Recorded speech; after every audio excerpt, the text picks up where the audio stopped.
अस्सलाम वालेकुम फ्रेंड्स, कैसे हैं आप सब लोग। जब से मेरी फैमिली यहाँ दुबई में आई है तब से बहुत दोस्तों का ये सवाल था कि फ़ैमिली यहाँ बुलाने का तरीका और स्पेशली जो ख़र्चा है, बुलाने का ख़र्चा और फिर यहाँ रहने का ख़र्चा, इसके ऊपर ज़रा रोशनी डालें। तो आज जनाब रोशनी डालते हैं। दिन का टाइम है, सूरज की रोशनी पूरी आबोताब के साथ मौजूद है। लेकिन वीडियो शुरू करने से पहले ज़रा बता दूं मैं कि क्योंकि मैं गाड़ी चला रहा हूं, इसलिए मेरा जो ध्यान है वो ज़्यादा आगे रोड के ऊपर रहेगा।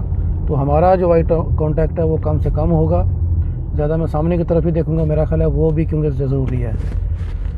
तो जनाब वीज़े के बारे में बात करने से पहले उसके बारे में भी ये वाज़े कर दूँ कि वीज़े का ख़र्चा और तरीका, इस पे बात करने से पहले ज़रूरी है इस पे बात कर ली जाए कि फ़ैमिली यहाँ बुलाना क्यों ज़रूरी है। तो इसकी भी 2 वीडियोज़ होंगी। पहली वीडियो ये वाली जो कि हर उम्र के लोगों के लिए होगी, लेकिन दूसरी वीडियो स्पेशली नए जोड़ों के लिए, उन कुंवारे लोगों के लिए होगी कि जो पाकिस्तान से अपने मुल्क से बाहर कहीं भी जाना चाहते हैं, वहाँ पे रहना चाहते हैं। तो वो दूसरी वीडियो स्पेशली उनके लिए होगी, क्योंकि वो मामला ज़रा कुछ अलग हो जाता है। तो उसके ऊपर इंशाल्लाह नेक्स्ट वीडियो में बात करेंगे। तो आज जनाब सबसे पहली चीज़ तो ये है कि मैं अपना भी आप लोगों के साथ तजर्बा या वजूहात शेयर करूंगा कि मैंने फ़ैमिली क्यों बुलाई है और किसी दूसरे को क्यों बुलानी चाहिए या फ़ैमिली के पास क्यों जाना चाहिए, वो बात इसके ऊपर करेंगे। उससे पहले मैं ज़रा 1-2 आपको वाक़या ज़रा सुना दूँ। कुवैत में था मैं बहुत साल पहले जब, तो वहाँ पर हमारे एक दोस्त थे, तो काम शाम उनका काफ़ी अच्छा जब हो गया, पैसे वैसे काफ़ी पास में आ गए, तो उन्होंने फ़ैसला किया कि अब फैमिली को यहाँ बुला लिया जाए। जब उन्होंने फैमिली बुलाने की जुर्रत और हिम्मत, शुजाअत और कोशिश जब की उन्होंने, तो उनको ये कह के मना कर दिया गया कि तुम इत्थे ही आ जाया कर, तू पाकिस्तानी आ जाएगा। अच्छा, हालांकि बात सिर्फ आ जाया कर की नहीं होती, मामला बहुत सारे होते हैं। सिर्फ मामला ये शरई मामला ऐसा कुछ नहीं होता, सिर्फ वो बहुत सारे मामला होते हैं जो कि अभी यहाँ पे हम करेंगे डिस्कस। इसके अलावा एक और था कि मैं कुवैत ही में आ रहा था, तो लाहौर एयरपोर्ट पर था मैं, तो वहाँ पर औरतों के 2 ग्रुपों में घमासान कराना पड़ा हुआ था। शदीद लड़ाई उनके दरमियान हो रही थी। कुछ बूढ़ी औरतें थीं जो कि आगे जो है वो दस्ते की वो क़यादत कर रही थी दोनों तरफ से, और ट्रूप्स की। उनके पीछे कुछ दरमियानी उम्र की और कुछ नौजवान औरतें थीं। तो पता ये चला, उकदा ये खुला कि मैंने देखा पास ही एक लड़का लड़की खड़े हुए थे, होंगे को 23, 24, 25 साल के। तो पास वो खड़े थे, वो बड़े ना अजीब से चेहरे के साथ, उनके चेहरे के हालात कुछ इतने अच्छे नहीं थे, एक साइड पे खड़े हुए थे। तो पता ये चला कि वो लड़का दुबई में होता है और ये लड़की जो उसकी बीवी है उसको साथ लेके जा रहा है। बच्चे उनके नहीं थे। तो एक तरफ जो थी वो लड़के की माँ और उसकी हमनवा औरतें खड़ी हुई थी जो इस हक़ में दलाइल दे रही थी कि लड़की को साथ में वहाँ नहीं जाना चाहिए दुबई में। और दूसरी तरफ लड़की की माँ और उसकी जो थी जो आहो नहीं आहो आखने वाली, वो साथ में खड़ी हुई थी, जो कि इस हक़ में थी कि लड़की को जाना चाहिए। उसके ऊपर उनकी बहस तकरार और पता नहीं क्या क्या, ज़्यादा जोश में से लड़के की माँ और वो बाकी जो ट्रूप्स थे उनके वही थे और वही। तो वो सारा देखा मंजर मैंने, मैं सोच रहा था कि आज वो जा रहे हैं, थोड़ी देर में उनकी फ़्लाइट है, वो चले जाएंगे, दफ़ा हो जाएंगे यहाँ से इनके हिसाब से। तो अगर वो जब वीज़ा निकालने का जो टाइम था और सारा प्रोसेस, जितना टाइम, कितने कई महीने लगे होंगे उसमें, एकदम से तो नहीं हो जाता ना, वो चले हफ्ते तो लगे होंगे। तो वो टाइम उन्होंने कैसे गुजारा होगा, उस दौरान उनके घर का माहौल क्या हुआ होगा, वहाँ पे तोपों का रुख उनकी तरफ कैसी तोपों का रुख होगा। तो वो आप सोच सकते हैं, आप समझ सकते हैं कि क्या हालात उनके रहे होंगे। अच्छा, अब ये तो हो गया, आप समझ गए होंगे। वैसे तो सारी की सारी कहानी इसी में आ जाती है कि ये तो हो गया जो मुश्किलात, जो हमारी कुमाशी मुश्किलात वहाँ पे हैं, यहाँ पे लाने की, पैसों के अलावा जो मामला हैं हमारे, ये तो वो हो गए। ज़्यादातर ऐसे ही होते हैं। मैं भी बहुत पहले जब कुवैत में था तो मेरे बच्चे भी उस टाइम नहीं थे, मैं उस वक्त से फैमिली को बुलाना चाहता था। लेकिन क्योंकि बहुत सारे लोग ये जानते हैं कि मैं शादी के बाद ज़्यादा टाइम मैंने गुजारा ही पाकिस्तान में है। मैं कुवैत पहले छोड़ के चला गया, फिर जहाँ भी गया मैं वापस पाकिस्तान ही गया मैं। तो अभी जब मैंने वापस फ़ैसला किया, समझ लें एक तरह से मुस्तकिल ही है, बाकी अपना मुल्क छोड़ तो नहीं सकता, लेकिन अब ये है कि मेरी तरफ से, यानी कि मैं यहाँ पे हूँ और ये तो रहेगा सिलसिला इंशाल्लाह। तो फैमिली को मैंने यहाँ पे बुलाया। मैं पहले अपने आप को बताता हूँ कि मेरी वजूहत क्या थी। मेरी वजूहत देखिए उसमें बहुत सारी, एक तो ये कि फैमिली को वैसे ही पास होना चाहिए। वो भले ही आप बाहर अपने पास बुला लें या आप फैमिली के पास अपने मुल्क में उसके पास चले जाएं। फैमिली से मुराद सबकी बात कर रहा हूँ मैं, सिर्फ बीवी की बात नहीं कर रहा मैं, पास में ही होना चाहिए। एक तो यह है कि देखिए उसमें बच्चों की तरबियत भी आ जाती है, ठीक है, माँ तरबियत करती है, लेकिन माँ घर के अंदर की तरबियत करती है। बाहर की दुनिया बच्चों को बाप ने ही दिखानी होती है। जिस तरह बाप दिखा सकता है, माँ वो रोल नहीं निभा सकती उस तरह से। जितना भी है बंदा, जितना भी कर सकता, जितना उसको पता है उतना ही करेगा ना। तो अगर बाप बच्चों के पास नहीं होगा अपने मुल्क में या यहाँ, तो उस बच्चों की जो भी थोड़ी बहुत तरबियत जो भी हमारे माशरे में होती है, पहली तो बात तो ये ज़्यादा होती नहीं है, जो होती है फिर आपको पता है फिर मुआशरा करेगा, गली मोहल्ले के लोग करेंगे, फिर यहाँ जो आसपास दूसरे होंगे चाचा मामे ताए वो करेंगे, तो वो आपको पता है वो काबिल भरोसा चीज़ नहीं है। वो अपने हिसाब से करेंगे। तो एक तो इसलिए बाप का बच्चों के पास होना ज़रूरी है। चलें शरई मामला बीवी के पास तो ज़रूरी है ही है।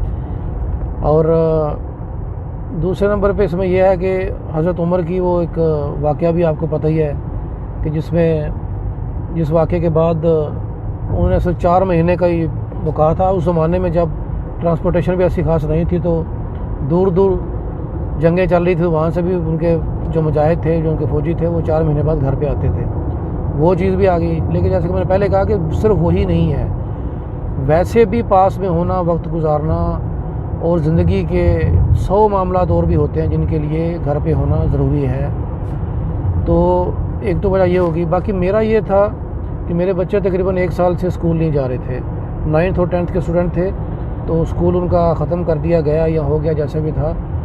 प्राइवेट स्कूल में पढ़ते थे वो, और वहाँ पे कुछ मामलात ऐसे थे जिनकी वजह से हमने खुद ही उनकी पढ़ाई रोक दी, और वो 1 साल से फ्री थे वहाँ पे। उस पर वीडियो बनाऊँगा कभी, मैं बताऊँगा आपको क्या वजह बनी उसकी।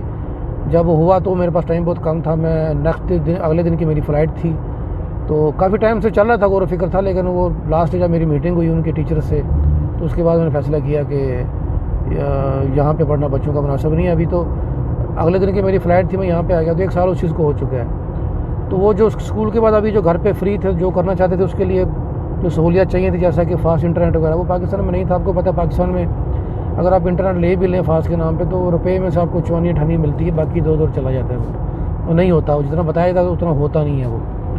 तो एक ये थी, और वो ऐसा हुआ भी। जब से बच्चे मेरे यहाँ पे आए हैं, तो काफ़ी सारी चीज़ें जो हैं, जो करना चाहते थे, वो कर रहे हैं। वो कुछ ऑनलाइन चीज़ें सीख रहे हैं, कुछ कर रहे हैं, तो मामला तो काफ़ी बेहतर हो रहे हैं वो भी। तो बच्चों का बाप के पास होना, बीवी का शोहर के पास होना, शोहर का बीवी के पास होना, ये बहुत ज़रूरी है।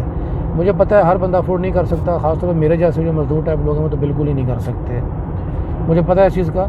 लेकिन मुमकिन होने की बात की जा रही है, अगर मुमकिन हो सके तो ऐसा कर लें, मुनासिब है। बाकी मुमकिन बनाने के लिए जो नेक्स्ट मेरी वीडियो होगी, जो मैंने बताया जैसा कि कुंवारे लोगों के लिए होगी या जिनकी शादी नहीं हुई है उनके लिए होगी, तो उसमें ये बातें होंगी कि मुमकिन कैसे बनाया जा सकता है। तो आज की वीडियो में यही चीज़ जो है वो डिस्कस करनी है कि चाहे आप पाकिस्तान में या अपने मुल्क में फैमिली के पास चले जाएँ, आप फैमिली को अपने पास बुला लें, ये बहुत ही ज़रूरी है।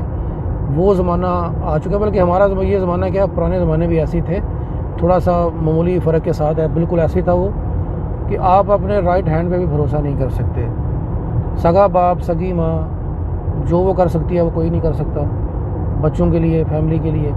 और वैसे भी अगर बच्चे आपके नहीं भी हैं, तो कि कई लोग को नहीं होते, अल्लाह ने कई लोगों को दिए नहीं होते, उनका इम्तहान होता है ये वाला कि, तो अगर नहीं भी बच्चे हैं, फिर भी अगर बीवी भी सिर्फ है, उसका भी साथ होना ज़रूरी है, उसका भी साथ होना ज़रूरी है। सिर्फ शरई मामलों के लिए नहीं होता, और भी सब चीज़ों के लिए ज़रूरी होता है। मैं आपका अपनी फैमिली के पास माँ बाप हों, बहन भाई हों, कोई भी फैमिली मेम्बर है, बीवी हो, वो पास होने का जो एहसास होता है वही आपके सेहत के ऊपर बड़ा अच्छा असर डाल देता है, वो बाकी मामला के ऊपर बड़ा अच्छा असर डालता है। तो जब फैमिली आपके पास होती है, सबसे अहम बात अभी करने लगा हूँ, ये ज़रा तवज्जो चाहना, सबसे अहम चीज़ ये है कि जब फैमिली आपके पास होती है, आप ज़हनी तौर पर पुरसकून और मुतमईन होते हैं। तो जब आप मुतमईन होते हैं, तो बाकी के ज़िंदगी के मामलात भी आप अच्छी तरह से कर सकते हैं। आपका जो भी कारोबार ज़िंदगी है, बाकी मामलात हैं, ये सबसे अहम चीज़ है।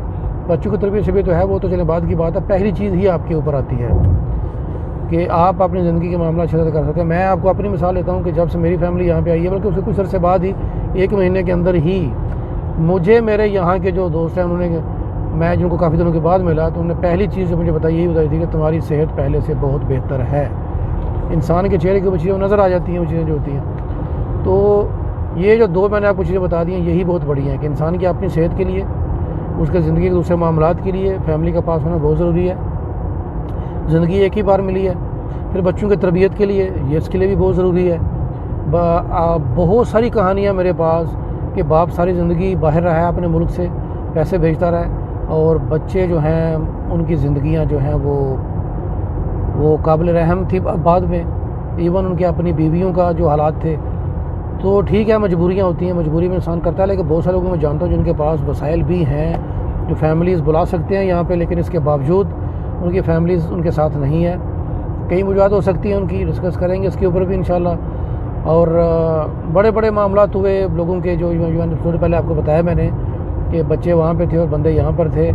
तो बड़े ऐसे भी हुआ कि बंदे गए और अपनी ही औलाद या अपनी बीवी ने उनको मरवा दिया, उनको मर्डर करवा दिया, ऐसा भी हुआ है। जाहिर बात जब वो जाके उसने मामला देखे और उसने एहतजाज करना शुरू किया या चीज़ों को कंट्रोल करने की कोशिश की, तो मामला इतना आगे जा चुके थे कि औलाद भी जवान हो चुकी थी और बीवी भी इतनी आगे जा चुकी थी कि वो चीज़ें जो है कंट्रोल में नहीं आई, और उसकी वजह से कई बंदे के उनके मर्डर भी हुए हैं, बकायदा कत्ल भी हुए हैं बंदे। तो ये चीज़ होगी। इसके अलावा यह है कि छोटी सी ज़िंदगी है इंसान की। ये जो लोग पाकिस्तान से बाहर या अपने मुल्क से बाहर काम करने के लिए जाते हैं, वो चंद दिनों या हफ्तों के लिए नहीं जाते। इनके मामले जो हैं वो 5-10 साल, 20-25 सालों के हिसाब से होते हैं। तो कई लोग ऐसे भी हैं जो 20-20 साल बाहर रहे हैं, लेकिन अपनी बीवी के पास वो सिर्फ 20 महीने रहे हैं पूरी ज़िंदगी में, इन 20 सालों में, शादी के 20 सालों में। वजह उसकी यह है कि वो साल में सिर्फ 1 महीने के लिए जाते हैं। तो ये शरई लिहाज से भी गलत है, दुनियावी लिहाज से भी गलत है, हर लिहाज से गलत है, अखलाकी लिहाज से भी गलत है। ये अगर इतने वसाइल हैं तो साथ ही रखना चाहिए। बाकी जनाब ये मैंने आपको मोटा मोटा बता दिया है। जो नेक्स्ट वीडियो होगी वो होगी उन लोगों के लिए जो कुंवारे हैं और अपने मुल्क से बाहर जाना चाहते हैं काम के लिए, सेटल होने के लिए। पाकिस्तान तो मुझे पता है तकरीबन सारे ही जाना चाहता है, पाकिस्तान को खाली कर देना चाहते हैं, वहाँ पे जो हालात वहाँ पे हो चुके हैं। बाकी मुल्कों का भी ऐसा ही है। तो उनके लिए वीडियो होगी, उनको बताया जाएगा कि उनको कैसी प्लानिंग करनी चाहिए कि कल को जब उनकी शादी हो तो बीवी उनके साथ हो, बच्चे उनके पास हों, और ज़िंदगी उनकी जो है वो जहन्नम जैसी ना हो बल्कि जन्नत जैसी हो। जो घर जो है वो स्वर्ग जैसा हो, वो नेक्स्ट वीडियो में आपको बताया जाएगा इंशाल्लाह। तो ये उम्मीद है कि मैं अपनी बात जो है आप तक पहुँचाने में कामयाब रहा हूँगा, मैं जो मैंने आपको बताई है। तो बाकी इंशाल्लाह नेक्स्ट वीडियो उस बारे में होगी जो मैंने बताया आपको। उसके बाद आगे मरहला आएगा जहाँ पे जाके कि वीज़ा कैसे निकालने हैं फैमिली के, कितना ख़र्चा आएगा, यहाँ पर रहने का ख़र्चा क्या है, आगे जो मामला जो है वो फिर डिस्कस होंगे इंशाल्लाह। क्योंकि इतने आसान मामले नहीं है ये जो मैंने अभी बातें आपको बताई हैं, इनका जानना और नेक्स्ट वीडियो को जानना ये बहुत ज़रूरी है। तो ठीक है जनाब, मैं अभी क्योंकि आज काम इतना ज़्यादा नहीं था, काम ठंडा ही है, रोड ज़्यादा खाली पड़े हुए हैं। अभी तो शेख ज़ायद रोड पे आ गया हूँ मैं, तो यहाँ कुछ रश है। वहाँ पाम जुमेरा में और बाकी से जितने भी एरियाज़ में घूम चुका हूँ सुबह से लेकर दुबई में। 25 दिसंबर है आज, क्रिसमस का दिन है, और बहुत दिनों से वैसे काम के हालात ख़राब हैं, शायद फ़लस्तीन की जंग की वजह से जो भी है। तो ठीक है जनाब, इंशाल्लाह नेक्स्ट वीडियो में मिलते हैं। अल्लाह हाफिज़। तो ठीक है जनाब, मिलते हैं नेक्स्ट वीडियो में। अल्लाह हाफिज़।